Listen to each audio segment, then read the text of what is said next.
Mes amis, mes frères en humanité, les temps que nous vivons sont graves.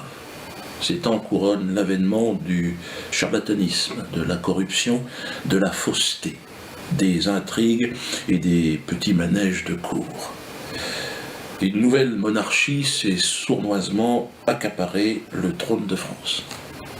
Vulgaire, médiocre, prétentieuse, sans génie et sans dignité, elle monopolise la parole et organise la censure de la pensée. Sans pour autant l'assumer d'ailleurs. Regardez Valls, ce pauvre ami, regardez-le, regardez-le. Si c'était à refaire, je le referais pas, je le referais pas, je le referais pas. C'est-à-dire que le cerveau ne suit plus. Le mec, il ne sait plus. Il sait plus. Si c'était à refaire, je ne le referais pas. Regardez-le encore une fois, regardez. Si c'était à refaire, je le referais pas, papa. Mais ferme ta gueule, définitivement, putain. El Blancos. Il n'y a pas assez de Blancos ici sur ce bas, il n'y en a pas. Alors comme ça, t'es tranquille, pas de Blancos. Alors, allons-nous nous laisser, mes amis, privés, allons-nous nous laisser priver sans réagir de cette ultime et indispensable liberté de penser. Pour mieux nous tromper, ces nouveaux monarques pleurnichards, sans grande imagination, comptent encore et toujours, évidemment, sur les médias d'État à leurs bottes. Presse, radio, télévision, ils ont fait de moi, d'Alain Soral et de quelques autres, je ne vais pas tous les citer, les épouvantails de la République. Mais cela en vain, car l'Internet marque la fin du règne des médias dominants.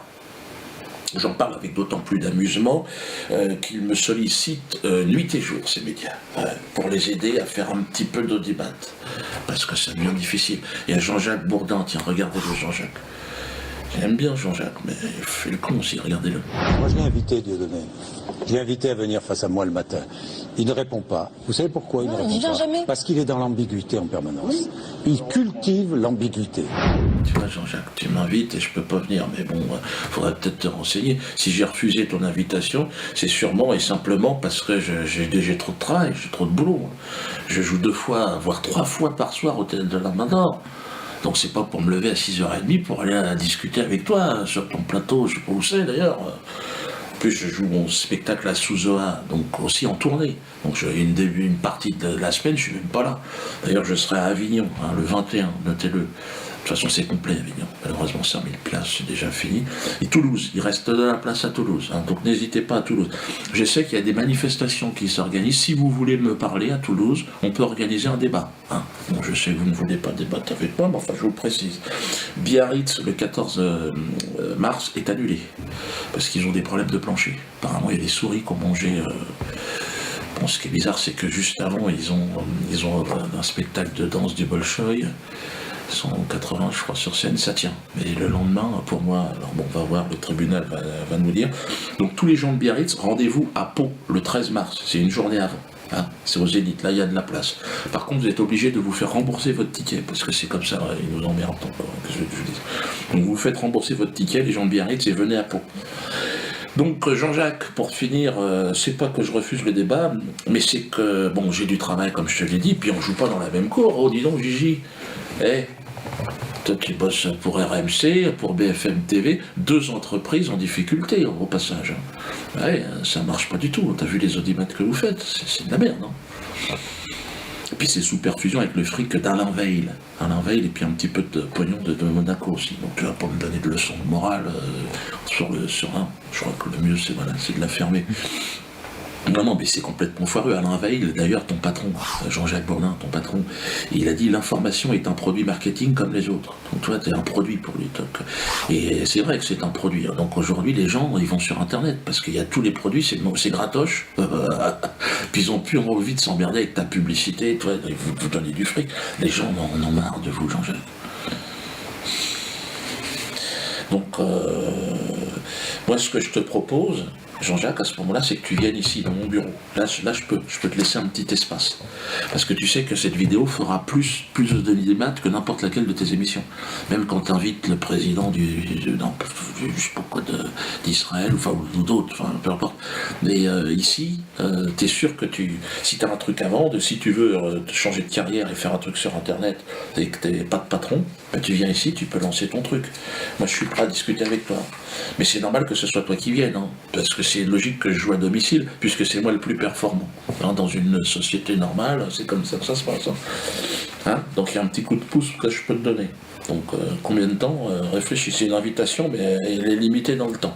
Alors pareil, Caroline Fourest, elle me traite de tous les noms, homophobe, antisémite. Bon, bien sûr, je suis quasiment devenu une sorte de numéro 1 dans la matière. Hein. Il me manque plus que cannibale, pédophile, islamiste, chrétien. Donc je t'invite aussi, Caroline, hein, si tu as un bouquin à vendre, bah, tu viens là, et puis ça sera plus vu que toutes tes émissions, de toute façon. Pareil. Puis les gens sont attendus. Alors je suis pas sûr que ce soit exactement ton cœur de cible, hein, le public visé, mais bon, en tout cas on garantit ta sécurité, ici. Après, une fois que t'es sorti, tu te démerdes. Il a financé son dernier film avec le régime iranien. Il faut le voir, son film antisémite. Il est non seulement antisémite, mais il est homophobe, mais d'une haine absolue. Alors Antoine Decaune a invité Jacques Verdier dans son émission Poubelle là, sur Canal. Et là, vous avez carrément lynché mon avocat. Vous lui avez pas laissé la place de parler. Alors moi, je suis déçu parce qu'Antoine Decaune, il a toujours été à peu près courtois. Et puis là, je sais pas ce qui lui est arrivé. Il s'en prend à bras. Bon. Alors sur le terrain de l'humour, bon, on ne sait pas parce qu'il a 60 ans ou 75 ans, je ne sais plus exactement l'âge qu'il a, Antoine Decaune, mais il n'a jamais été bon. Il a fait un film sur Coluche, quelle honte. Moi j'aurais été les enfants de Coluche, j'aurais porté plainte, hein. Je leur ai demandé au moins de la prison ferme. Parce que c'est... T'as jamais fait rire personne que à la télé un petit peu, tu vois, et puis les gens se marraient, mais en fait tu sais pas que personne n'a jamais rigolé. Et là tu es devenu auxiliaire de police, Antoine Decaune, puisque là tu t'intéresses à mon frère. Parce que là, apparemment, tu as passé 5 minutes en parler de mon frère, donc il y a un sans-papier camerounais, hein, j'en ai pas mal dans la famille. Alors je sais pas si c'est parce qu'il n'a pas de papier que tu lui en veux et que tu veux le voir en tôle, mais ou alors apparemment tu prétends qu'il n'existe pas. On ne sait pas exactement ce que tu essaies de dire. Donc, enfin, en tout cas, tu as essayé de faire une vanne à la fin, on va la voir là. Les huissiers, Dieudonné envoie tous les jours. Donc les huissiers sont reçus sans la moindre difficulté, ils sont accueillis avec bienveillance. Pourquoi ? Parce que nous-mêmes, nous utilisons des huissiers. Et puis vous savez, il y a quelque chose d'étonnant, il y a des huissiers dans tous les spectacles de Dieudonné actuellement. Et il y a même des huissiers qui viennent, mais vous savez, c'est pas la peine. Vous savez, j'avais de toute façon mon billet depuis 2 mois. Ça lui fait une très très grande famille, on va dire. Si, pardon ? S'il a autant de demi-frères qu'il y a d'huissiers, ça lui fait une très très grande famille. Là, c'est grave. Donc je te rassure, j'ai beaucoup de frères et sœurs. On est, je pense, plus de 23, parce que comme mon père est mort, on a découvert tout un tas de choses. Et donc on est très nombreux, effectivement. Et j'ai quand même plus de frères que d'huissiers sont venus chez moi. Ouais. Mais je ne sais pas exactement où tu vas en venir, Antoine Decaune. Donc je t'invite aussi à venir parler ici, si tu veux. Hein, en toute courtoisie, hein, pour savoir ce que tu penses, si que ta place dans la police aujourd'hui, ton évolution de carrière, qu'est-ce que tu veux faire, si tu veux mener des enquêtes sur ma famille, tout ça, sur le plan fiscal, si tu veux mettre le nez dans les comptes, je t'ouvre tout à fait mes bulletins de paie, tout ça, pour que tu puisses après parler dans ton émission de ce qui se passe. Hein. C'est dur, hein. Ouais, j'ai vu à ton regard, tu crois même pas, même toi-même, tu sais que c'est de la merde ce que tu fais depuis le départ. Parce que tu es d'une famille, tu es d'une noblesse, je crois, au départ, et je crois que tout le monde a honte de toi. Et toi-même, tu le sais au fond. Parce que t'es pas bête, Antoine. Mais bon, t'as raté ta vie, quoi. Alors, le spectacle Le Mur, donc 43 €, ça sera le DVD. Alors, beaucoup me disent, oh, tu nous l'as pas envoyé. Non, je peux pas parce que il n'est pas terminé le montage. Vous aurez d'ailleurs, parce que beaucoup disent, oui, c'est cher, mais vous aurez 2 spectacles. Il y aura le spectacle Le Mur, le spectacle La Souzoa, vous aurez également le spectacle Le Mariage pour tous, dedans. Et puis, vous aurez une surprise. Une sorte de truc, je peux pas en parler. Mais ça vaut le coup. Hein. Donc n'hésitez pas, donc tout va apparaître ici. Et soyez, alors le spectacle interdit donc en vente. Hein.